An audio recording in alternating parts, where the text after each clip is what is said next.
When people put their hand up earlier, about 3/4 of you were neither academics, worked in the industry or members of the general public. So not quite sure what that means. I'm going to assume then a very diverse audience. For those of you who aren't researchers, this is quite a dangerous time to be out in public because 40% of people who applied for a project grant this year just heard that their grant is dead and they're not going to be funded. So I've watched dark corners on the way here. For those who don't know about the NHMRC, Rachel, thank you for your introduction and some of the comments there. We have about $0.8 billion of your taxes to spend on terrific Australians doing health and medical research. We have a number of schemes, but the success rate or funded rate for those varies between about 10% and 30%. So most people who come for a grant go away unhappy, and of course that's then the NHMRC's fault by definition. We also do guidelines. You'll be surprised to hear that I spent a fair bit of the last 2 years answering the media's questions about cupcakes in preschool settings. Don't ask, but apparently it's something to do with the nanny state and the NHMRC is to blame. We also do public statements, and at the moment the most controversial ones are around fluoride. Go figure, 50 years on, that's still controversial. And also something called wind turbine syndrome, and if you live near a wind turbine, I'm happy to talk to you about the evidence after privately. And then finally we do ethics as well, ethics guidelines, and again Gab mentioned that, and we have opened up the ART guidelines for public input just a month or so ago. But I was asked to talk about translation, and I'm going to have two simple messages. One is we're not too bad at it actually, and that's good because the government in the budget announced eventually a $20 billion medical research future fund, and if we are going to ask the taxpayers to pay for that, then of course they want some benefit out of it. And I'm going to talk about it in terms of both commercial outcomes and health outcomes, and we might even be a little bit better at the latter than the former. So the diagram up the top there is really sort of the NHMRC logo. If government invests in medical research, then the public can reasonably expect healthier people out of it through prevention, a better system, and innovative industries that should grow. Now, I'm not going to talk about prevention, but actually there are lots of people, possibly me included, that think that the area of health that's most in need of policy based on evidence, as opposed to policy based on I think this is a good idea, is prevention. But let's leave that alone. I'm going to talk about the health system and the innovative system. This is a diagram also in our strategic plans. It's based on one in Nature of about 6 or 7 years ago, and it, like all cartoons, makes the point that to get from the laboratory on your left to the bedside on your right, there's no superhighway, there's a rickety bridge full of danger, and most things, most people, I guess in the cartoon, but most things do not make it across this bridge between discovery into the health system. But we could do a lot more.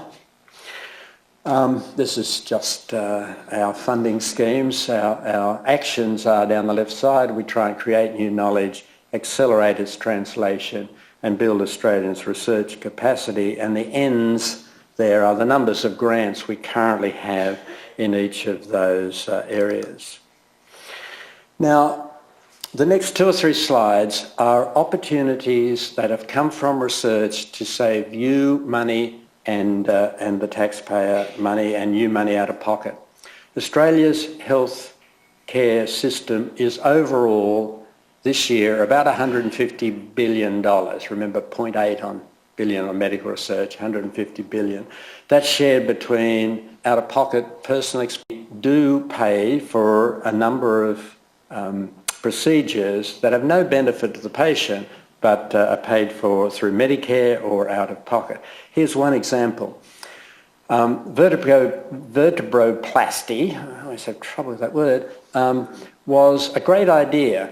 If you got a crack in the spine, the bones of the vertebral column in spine, then maybe they could be stabilised with a nice little cement that would hold it steady, and you'd get better recovery, and it wouldn't be so painful. Went on for a number of years until Rochelle Bookbinder and her colleagues decided to test it. They did a test of the procedure against a sham procedure, good, bold ethics committee, and in fact what they showed was there was absolutely no benefit of the procedure, this cement into the spine. Another NHMRC grant by Bill Runciman and his colleagues in a system called CareTrack. They've looked at a whole range of areas of health where we waste money. The first is a well-known fact of over-prescription of antibiotics. Many hundreds of millions of dollars wasted there. On the other hand, we don't use antibiotics enough for surgical site infections. And as the slide shows, 84% of the cases they looked at in this study, the antibiotics were given too late. And so the patient suffered, the patient was in hospital longer, it cost us all more through our tax. This is a study I particularly like. It's the Australia-New Zealand Intensive Care Society. They have a clinical trials group and they do fantastic work and lead many big Australian and international clinical trials consortia. This is a great study. This is a study of the use in intensive care wards of simple salty water, saline solution, versus expensive albumin solution. Albumin obtained through blood donation, purified and reprovided. What they showed in that study was there was no difference in the clinical outcome between the people who got in intensive care, the people who got albumin versus saline. And a separate study by Access Economics showed that if saline was used instead of albumin, it would save around about $700 million per year. And this is a few years ago now. In fact, that $700 million that year was exactly the same amount as it cost to fund Australian health and medical research through the NHMRC. So one study would be enough to justify research. So thank you, ANZICS. Here is another study that they've done. This is, again, looking at craniectomy, relieving pressure on the brain in a particular traumatic brain injury, diffuse brain injury. And again, they showed that this was ineffective in this form of brain injury, yet it cost a lot. And again, with some health economics around it, it would save at least $100 million a year. So there's quite a lot of, I wouldn't call it low-hanging fruit, but there's great potential to use the outcomes of health and medical research, clinical research, much more ruthlessly in health policy. Why pay for things when medical research has shown it to be ineffective? The problem is there's a long route between the research and the policy making through clinical guidelines and so on. So that rickety bridge I showed you is still pretty rickety in health policy and practice. So let's finish talking now on innovation and national wealth generation, where despite many comments to the contrary, we're actually quite good. Mind you, nobody's that good at it, but we talk ourselves down here, and there's of course more to be done, but it's not a bad picture. And I think this is an important message at the time that governments want to put more money into health and medical research, to say you're investing in something that's actually pretty successful already. So On the Australian Stock Exchange, there are about 100 listed biotech companies with an estimated value, this was earlier this year, of about $50 billion. It's a little more than that now.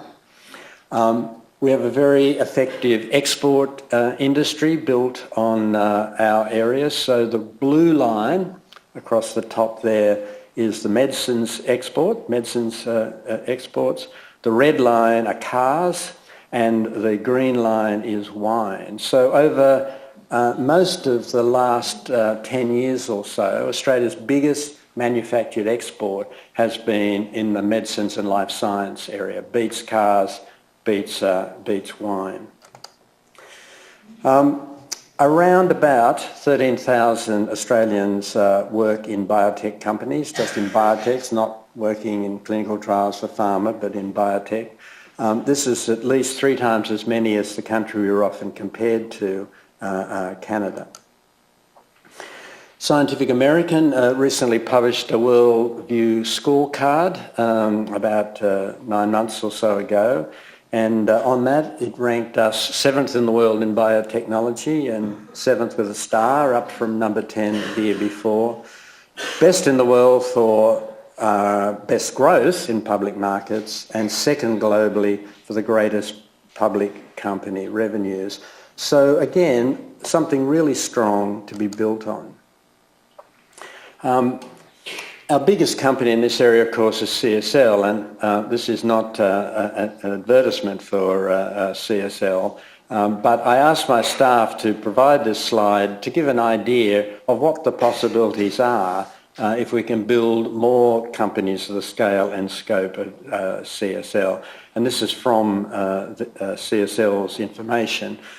$2.5 billion to the Australian economy in 2012-13, 1,800 people directly employed, nearly 8,000 in other jobs dependent on CSL, towards $1 billion in household income from those employees, and CSL itself invested around about $200 million in R&D in Australia. And I always like to show a picture of Ian Fraser, who's responsible for a little bit of that CSL benefit, and boasts that his early research was NHMRC funded. And then the information I showed you earlier, that the stock exchange investment in the biotech and life sciences area is quite high. The slide I'm going to show you it comes from Price Waterhouse Coopers, and shows the performance of the biotech area in the Australian Stock Exchange. Outperformed All Ordinaries, outperformed the NASDAQ, and it's the blue line at the top, as you can see. So that graph shows you 2000 to 2014. So investment in pharma, biotech and the life sciences in the companies on that index would have made you much more money than anything else. I wish that applied to me. So thank you for the opportunity to talk about this. Only a little brief bit about reproductive technology, and I'm looking forward to the consultation around the draft guidelines on ART, which are always controversial, and thanks for the opportunity to talk to you. Thank you.